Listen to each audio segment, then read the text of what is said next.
Ave Maria, paix et joie à vous tous, frères et sœurs. Heureux de vous retrouver, toujours fidèles et nombreux pour notre aventure.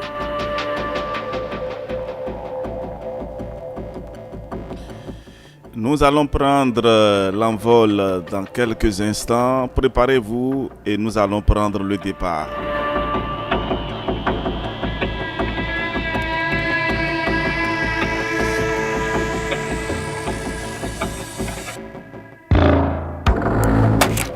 Mon compte roule et descend encore sur Isaac. Et aujourd'hui, nous allons parler des fils d'Isaac, Jacob et Ésaü. Alors, si vous êtes prêts, frères et sœurs, nous allons embarquer. Votre billet d'avion se trouve dans Genèse 25 et suivant. Alors, je vous invite à prendre de l'envol. Et nous allons faire le décollage. Serrez donc vos ceintures, chacun à sa place, et puis paf, c'est parti.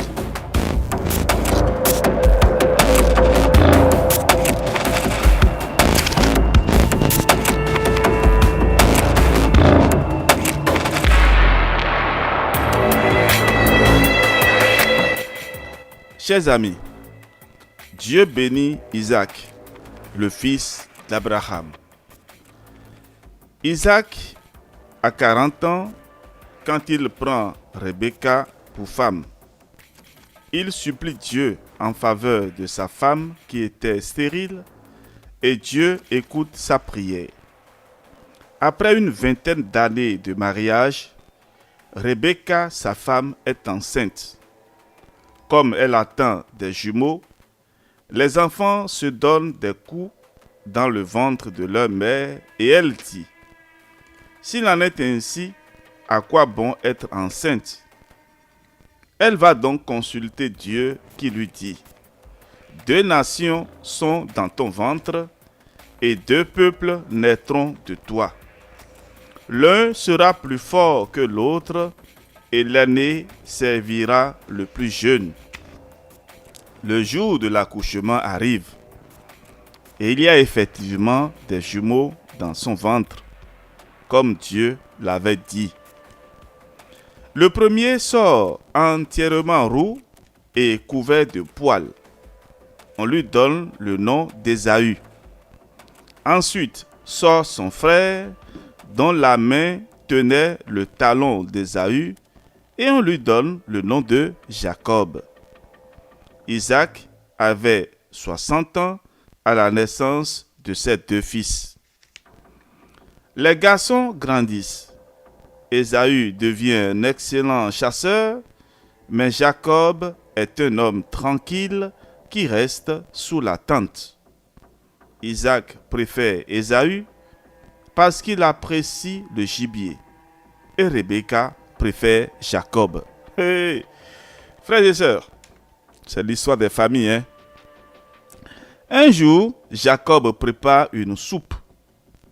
Ésaü, revenu très fatigué de la chasse, dit à Jacob: je t'en prie, laisse-moi manger de cette soupe, car je suis fatigué. Jacob répond: vends-moi d'abord tes droits de fils aîné. Ésaü répond: je vais mourir de faim. À quoi me serviront mes droits de fils aîné? Et Jacob reprend: jure-le-moi d'abord. Alors Ésaü jure et vend son droit de fils aîné à Jacob. Ainsi Jacob donne du pain et de la soupe de lentilles à Ésaü. Il mange et boit, puis s'en va. C'est ainsi qu'Ésaü n'accorda aucune importance à ses droits de fils aîné. Frères et sœurs, la parole de Dieu est vérité, elle se réalise toujours. Rebecca, la stérile, arrive même à enfanter des jumeaux par la grâce de Dieu. Ésaü commet une grave erreur en vendant ses droits de fils aîné pour de la nourriture, ce qui nous permet de comprendre pourquoi la gourmandise est un péché. Alors, vous allez écrire dans les commentaires, pourquoi dois-tu rejeter la gourmandise? Pourquoi dois-tu rejeter la gourmandise? Et nous reviendrons tout à l'heure, après pause café.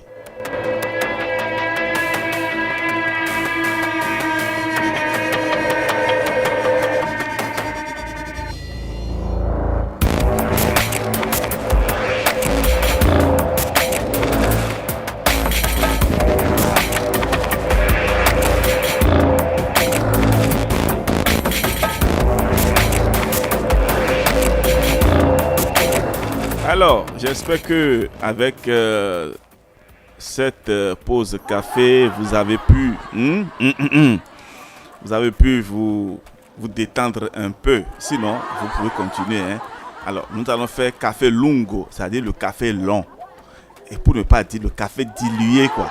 Voilà, vous allez faire le café et vous allez mettre un peu d'eau dedans. Et voilà, ça prend un peu de volume. Voilà, c'est ce que nous allons prendre aujourd'hui.